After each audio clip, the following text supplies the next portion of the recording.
Dixo Daily presenta. Bienvenidos, esto es Fuera de la Caja. Yo soy Macario Esquetino y le agradezco mucho que me escuche en esta revisión de la tercera semana de junio, que terminó el día 22 de junio. Ya estamos en verano.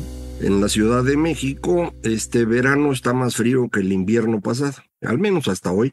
Veremos qué ocurre. Ya sabe usted, es temporada de lluvias en México y ahora está lloviendo más que el año pasado. Qué bueno. Desafortunadamente no tenemos drenaje especial para la lluvia, no guardamos el agua, la tenemos que sacar y luego tenemos que traer otra. Pero bueno. En esta semana empezamos el lunes con la reunión del G7 en Canadá. Esta reunión inicia con un día en donde se reúnen los jefes de gobierno de países que forman parte del Grupo de los Siete, en esta ocasión también acompañados por la presidenta de la Unión Europea. Y al día siguiente es cuando hay acceso a invitados especiales de jefes de gobierno de otros países, entre los que ahora estaba la señora Sheinbaum. Desafortunadamente, el lunes Trump anunció que se iba porque pues había problemas muy graves en Medio Oriente y tenía que atenderlo. Fue una mentira, no se fue porque no quisiera hablar con la señora Sheinbaum. Había muchos otros jefes de gobierno. Si a alguien de los que llegaban le molestaba era el señor Zelensky. Entonces, si acaso, pues le habría hecho la grosería a él, pero yo creo que esto más bien estaba dirigido a Canadá. La vez pasada que hubo reunión del G7 en Canadá en 2018, ahí estuvo el señor Trump e hizo lo mismo. Se fue en la misma noche del primer día, porque, pues ya sabe usted, es grosero y quiere humillar a Canadá y para eso lo hizo. Y entonces dejó plantados a todos los que lo querían ver al día siguiente. Yo creo que la mayoría de ellos estaban ahí tratando de evitar una reunión directa con Trump en Casa Blanca.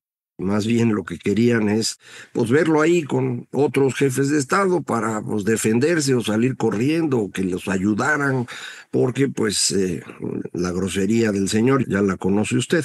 Entonces, a todos aquellos que decían pues, que si hubiera ido en su avión presidencial la señora Sheinbaum lo hubiera visto el lunes, o eso no es cierto. La reunión del lunes era nada más del G7, tenía que ser hasta el martes. Pero yo coincido en que el presidente de México, en este caso la presidenta, debe tener un avión dedicado a su persona para todo tipo de viajes, en particular estos que son relevantes, pues que llegar con tiempo, preparar las agendas, aprovechar para hablar con otros, lo que sea. No vale la pena el desgaste de utilizar una línea comercial y tener que estar haciendo escalas y luego además para fingir bien, pues se tienen que ir en clase turista. Eso es un absurdo. Realmente sí hay una diferencia entre viajar en business o viajar en clase turista. Sí hay una diferencia relevante en términos de cansancio, que ya a una edad avanzada como la que tiene la señora Sheinbaum, que es la misma que la mía, pues ya pesa. Entonces conviene pues aprovechar las circunstancias del puesto, que debe incluir un avión. Esto es una farsa. De hecho, pues se dijo que había un avión de Marina que fue todo hasta allá. Dicen que ahí fue el señor Harfush, no lo sé. Nadie desmintió eso. Entonces, pues, ¿para qué nos están haciendo esta faramalla? Yo entiendo que eso es lo único que tiene el grupo en el poder, ¿no? Esta narrativa ficticia en donde ellos se sacrifican por el pueblo, cuando en realidad pues han saqueado el erario como pocos en la historia nacional. Pero bueno, es su cuento, ¿no? Decía yo, el señor Trump no tenía por qué irse el lunes. De hecho, el ataque fue hasta el viernes y finalmente el señor Trump acabó metido en una guerra que no le tocaba, que en principio él mismo causó. cuando Obama fue presidente, estableció un acuerdo con Irán para limitar la generación de material que pudiera usarse en una guerra, es decir, el enriquecimiento de uranio por encima de cierto nivel. Ese acuerdo estaba vigente cuando ganó Trump en la primera ocasión, pero ya ve cómo es, llegó y dijo, no, no sirve nada de lo que hizo Obama y quitó el acuerdo. Poco después, Irán empezó a enriquecer uranio en serio y ahora pues ya había acumulado una cantidad relevante que estaba allá abajo de una montaña en este lugar que se llama Fordow, no sé si así se pronuncia. Está escondido de forma que realmente la Fuerza Aérea israelí no podía atacar. Solamente Estados Unidos tiene unas bombas que penetran hasta, no sé, 60, 70 metros. Eso es lo que vi, no, yo no las conozco. Y estas son las que podrían servir. Entonces, pues el señor Netanyahu andaba presionando a Trump para que se metiera en esto. Y finalmente Trump le hizo caso. Usted recuerda, porque lo hemos comentado aquí, esta burla que yo vi por primera vez en el Financial Times, creo que ellos la inventaron, este acrónimo de TACO, Trump always chickens out, Trump siempre se acobarda. Y lo usaban porque pues dice una cosa y luego se echa para atrás y así estuvo con todo. Y ahora pues mucha gente dice, ya ven, no es taco, ahora sí atacó. Creo que en realidad esto nos ayuda a ver el problema. El señor Trump no es que sea cobarde, es que es demasiado impulsivo y sus decisiones acaban siendo negativas para lo que él buscaba y por eso ha tenido que echarse para atrás. En este caso, ya no hay manera de echarse para atrás con facilidad.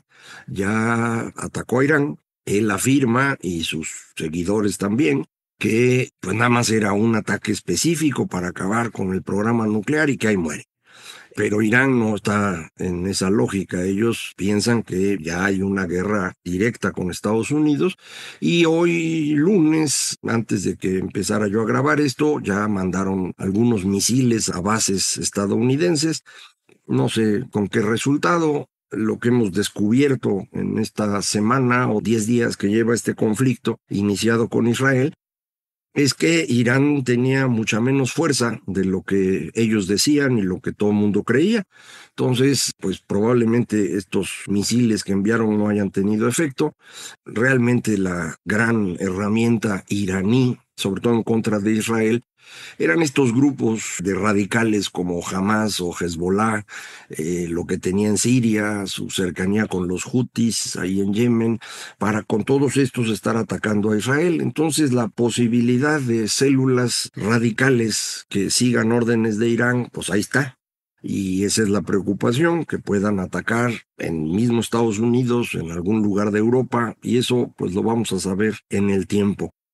Creo que el señor Trump se metió en un problema mayor, no creo que lo haya entendido. Hay una fractura al interior de sus seguidores porque pues los que son más magas, ¿no? El grupo más, digamos, duro que apoyaba a Trump estaban en la lógica de que no iban a entrar nunca en guerra con él. Muchas veces lo dijeron durante la campaña que Trump no había entrado en ninguna guerra en su gobierno y que ahora sería lo mismo, y ahora ya se quedaron pues colgados de la brocha y tienen que tratar de corregir sus opiniones anteriores o la opinión actual o alejarse o lo que sea. Y en este asunto el líder de ese grupo o el más importante dentro de ese grupo es el vicepresidente, J.D. Vance, quien pues tuvo que salir ahí a la foto con Trump y ahí mismo dijo, pero nada más es un asunto del programa nuclear, no es contra el pueblo iraní. Vamos a ver en qué dirección se mueve esto. No generó mayor movimiento en mercados financieros, la verdad. Hoy lunes, a la hora que estoy grabando, cerca de mediodía, está todo más o menos tranquilo. El petróleo subió tantito y luego se regresó. Lo mismo le pasó al peso mexicano. Por cierto, el peso mexicano sí se ha depreciado ligeramente el viernes y hoy lunes con respecto a las monedas más importantes del mundo, exceptuando el dólar. Entonces, frente al dólar, pues tenemos un pequeño ajustito, pero el dólar tiene un ajuste también contra las otras monedas. Por eso le digo, nos hemos depreciado frente al euro, al yen, etcétera, ¿no? Nada del otro mundo, pero pues tantito, y hay que tenerlo en cuenta. Esta semana también el INE, lo habíamos platicado, pues validó la elección y a la hora de empezar a asignar las constancias de mayoría, no sé cómo se llamen, pero el equivalente, pues resulta que una cantidad no menor de los candidatos pues no cumplían los requisitos y ahora tienen que corregir. No sé cómo le van a hacer, no sé si estaba esto más o menos claro, porque entiendo que algunos casos donde el candidato o candidata no cumple, pues no le van a dar su constancia y están viendo si se la dan al que sigue, pero no parece que esté claro qué es lo que se debe hacer. Una muestra más de que esto lo hicieron con las patas desde el principio y ahora pues está complicando. Vamos a ver en qué acaba. Aprovecho para corregir que la semana pasada no dije bien los nombres de los consejeros del Instituto Nacional Electoral que han hecho un esfuerzo extraordinario por defender la democracia y la república. No lo lograron, pero lo han hecho. Son las consejeras Claudia Zavala y Dania Rabel y los consejeros Jaime Rivera y Martín Faz. A ellos se les sumó en esta ocasión un quinto consejero que hace un año no dijo nada cuando la sobrerepresentación, entonces a él no lo incluyo, porque pues no hizo los dos esfuerzos. Pero bueno, usted lo podrá buscar y ver este quinto consejero. No están pudiendo ganar, no tienen mayoría, pero han hecho lo que debían hacer y hay que felicitarlos a ellos. Ya sabe usted, desde el año pasado, 7 consejeros, los restantes a estos 4, sí votaron por la sobrerepresentación, que luego validó el Tribunal Electoral con 4 votos. Ahora ese mismo Tribunal Electoral ya anda castigando personas que dan una opinión que de pronto pues alguien cree que le daña en su dignidad y van y acusan por violencia de género y después van a acusar por cualquier otra cosa. Esto pues ya lo convirtieron en ley, que no puede uno atacar a los gobernantes en el estado de Puebla. Aún sin esa ley ha habido la intención de perseguir a periodistas, distinguidamente Héctor de Mauleón, pero a otros también. Es este proceso de autoritarismo en el que estamos, que se convierte en un intento de bloquear todas las críticas, porque pues la verdad es que no tienen resultados. Entonces le digo, viven de su cuento. Por eso la importancia de volar en la línea comercial. Tienen que mantener el cuento. Pero ese cuento se enfrenta con la realidad. Hoy la señora Sheinbaum dijo otra vez que para el mes que entra ya va a estar bien el abasto de medicamentos. Alguien comentó en Twitter, no he verificado, pero supongo que tiene razón, que ya van 10 veces que lo dice. Yo recuerdo al menos 4 o 5, entonces probablemente sean 10, le voy a creer. Es un número grande de veces en las que la señora Sheinbaum ha dicho que ya para el mes que entra ahora sí va a estar. Como le había dicho el viejito varias veces que también, no, es que ahora ya va a estar, y cuando nunca estuvo, salió con que, voy a hacer una farmaciota y con eso va a estar. Y ahí tiramos otros miles de millones de pesos y obviamente no sirvió para nada porque ese no es el problema. Está destruido el sistema de salud, lo mismo que se han ido destruyendo otras cosas, pero ahora eh, cada vez tenemos menos posibilidades de criticar porque se nos está desapareciendo la información. Por ejemplo, ya no tenemos la información de producción de petróleo por campo, algo que publicaba la Comisión Nacional de Hidrocarburos, ya la cerraron, y la comisión que reemplaza, que se llama Nacional de Energía, no publica. Ahí busca uno y encuentra uno alguna información muy agregada, ya no hay forma de saber exactamente qué está pasando y por lo tanto se hace más difícil estimar el futuro. Muy claramente hay una gran caída en la producción de petróleo que nos pone en problemas. Recuerde usted, México necesita mucho petróleo convertido en gasolina o en diésel para que esto funcione. Es más petróleo el que necesitamos en forma de gasolina o diésel que el que producimos en México. Esto significa que si sube el precio del petróleo, México pierde dinero. Ya no es como en los años 80 o incluso en los 90, principios del siglo XXI, donde México producía 3 millones de barriles y consumíamos en forma de gasolina y diésel menos de 2. Entonces subía el precio del petróleo, pues en ese margen, ese millón y fracción de barriles que teníamos de ventaja, pues nos permitía ganar dinero. Ahora estamos al revés, nos falta como 1 millón de barriles. Entonces cada vez que sube el precio del petróleo, perdemos dinero. Entonces no se me emocione con eso de que con la guerra en Irán va a subir el precio y con eso va a tener dinero la señora. No, al revés, va a tener menos. Entonces le complica más la vida. No solo perdimos la información que le comento, también en el caso de las mediciones de pobreza que hacía Coneval, pues ya no las hace. Se las pasaron a INEGI, dicen, pero INEGI todavía no publica. De hecho, en este año tenían que haber hecho un estudio detallado de pobreza que se hacía cada 5 años, pero desde el año pasado nos anunciaron que no lo iban a hacer porque no había presupuesto y entonces pues no lo van a hacer. Pero el de Coneval tampoco lo han hecho, entonces ya no tenemos información confiable.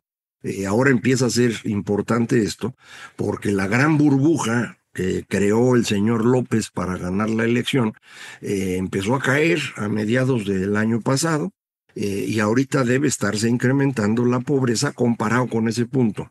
Probablemente sea menor que la de 2021 por la pandemia o etcétera, pero en este momento sí hay una caída económica que, sin embargo, INEGI el día de hoy dice, no cayó la economía. Nos publicaron hoy el dato del indicador global de actividad económica, que según la estimación oportuna era prácticamente estancado y fue un crecimientote. Y ese crecimientote ocurre fundamentalmente en el comercio al menudeo, dicen, y en transporte. No veo ninguna razón para que esto haya ocurrido. No hay datos que confirmen eso. La información que tenemos de ventas de ANTAD, por ejemplo, es un poquito mejor que la que tenían en marzo. En el dato que estoy refiriéndome es de abril, está un poquito mejor, pero nada del otro mundo. No, pero es que estuvo Semana Santa y con eso, pues el ajuste y las arañas, pues ya me empieza a preocupar lo de los ajustes, porque en febrero nos ajustaron que por el bisiesto, en marzo, por la Semana Santa del año pasado, pues tuvieron que aguantar tantito. Pero en abril nos vuelven a aventar los datos hacia arriba. Pues ya me estoy preocupando que estos datos pues, no coinciden con lo que ocurre, por ejemplo, con el mercado laboral, que cayó en abril, usted ya lo sabe, y me dicen, pero la economía creció. ¿Cómo crece la economía si se cae el empleo? No veo de dónde. Lo mismo ocurre con los datos de comercio exterior, que apuntan a una contracción económica durante el mes de abril, pero, insisto, me dicen que creció. Entonces, pues, será por el ajuste y esto se va a ir corrigiendo los meses futuros. Yo no lo sé, pero sí empieza a haber preocupación, no mía, de varios colegas, que el día de hoy, pues, me han dicho, oye, güey, ¿tú crees que estén haciendo ya trampa? No lo quiero creer, pero pues sospechosismo empieza a haber y eso nunca es bueno. Vamos a tratar de seguirle hasta donde se pueda, entre que nos censuran y que nos empiezan a administrar la información, va a ser más complicado, pero mientras se pueda, aquí seguimos. Muchísimas gracias. Esto fue Fuera de la Caja.